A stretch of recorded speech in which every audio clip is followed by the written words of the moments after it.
to confirm a miracle in the Quran with something you say is observed in text of a culture whose religion you also say is false. We're talking about historic documentation, not religious text. What's the difference? Is that Sure, there's a difference. One is religious texts that talk about Hanuman or Sita or Ram or those things that have no historic references.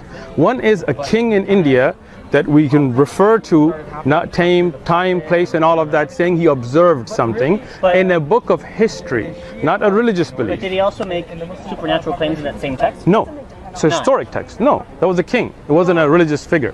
Because there's also a text in the Mayan calendar that says that, for example, the Earth started with turtles. Yeah. So. Okay. What does that have to do with anything? So it has historical documentation. I'm sorry. It's a claim of something they saw, or is that they saw? Ancestors saw this. Okay. So the question then becomes. Wait. So can I? This is why I wanted to finish, because I wasn't done with.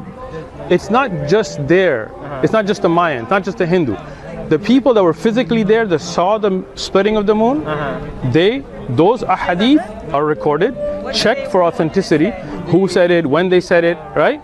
Okay. And it's also accompanied and supported by people that were not physically in the same geographical location. So what I'm saying is, once you get the scientific miracle, which you've granted us, and then you've got the linguistic miracles, then you've got, for example, I'm sorry. I'm still lost on it. I'm Why sorry? is it a miracle? How is it a linguistic miracle? Excellent. So when you look at the Quran, what's called balagha, if you've studied Arabic, Continue. have you studied Arabic? Continue. That's a question, so I can continue. I don't know.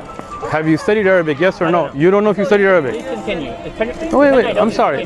Look, I'm trying to have a civil conversation, but the reason I'm asking is because if you have, then I can explain things to you with the essence of balagha, and if you haven't, then I have to explain that. So the question is very simple. Have you? Here's my answer. Okay.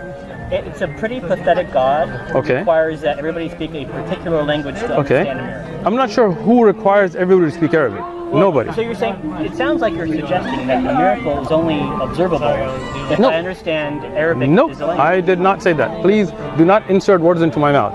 Let me explain something. Okay. You asked me about the linguistic miracle. Sure. And you started to go about Arabic and then I studied it. Again, I'm speaking and you're interrupting. Well, I'm trying to clarify. I know, but remember when you were speaking and I didn't interrupt you to clarify? So if I'm speaking, please, if we have respect, then we can have a conversation, right? Okay. So when we talk about the scientific miracles, that has nothing to do with language. Okay? We've already granted that. So you don't have to speak Arabic to know the miracle of the Quran. But when you ask the linguistic miracles, then I have to ask you about Arabic, because inna anzalnahu Qur'anan Arabiyya. Quran was revealed in the Arabic language. So the linguistics of the Quran have to be in Arabic, because that's the language it was revealed in. Okay? So for example, if we talk about the beauty of Shakespeare, you will not understand it in Chinese. You'll have to be explained. You'll have to learn English to understand that. If you want to know the beauty of Spanish poetry, when you translate it, it's difficult. Yeah, no, there isn't, because Shakespeare's not claiming to be divine. I'm going to let you speak then.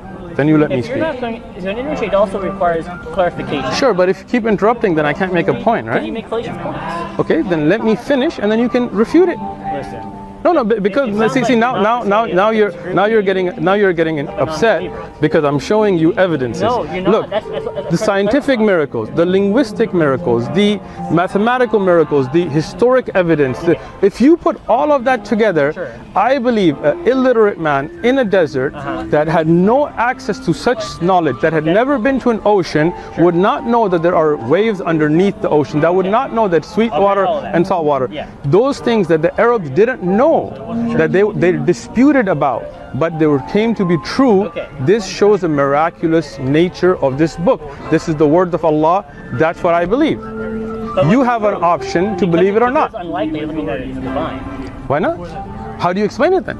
So that's what we call, that's a logical fallacy. It's called the argumentum ad ignorantum. I have no other explanation, therefore I'm going to accept this claim. That's not true, because the claim is in the Quran itself. So the Quran is true because the Quran says it's true? The Quran is true because it tells you it's true, and scientifically, can I finish now?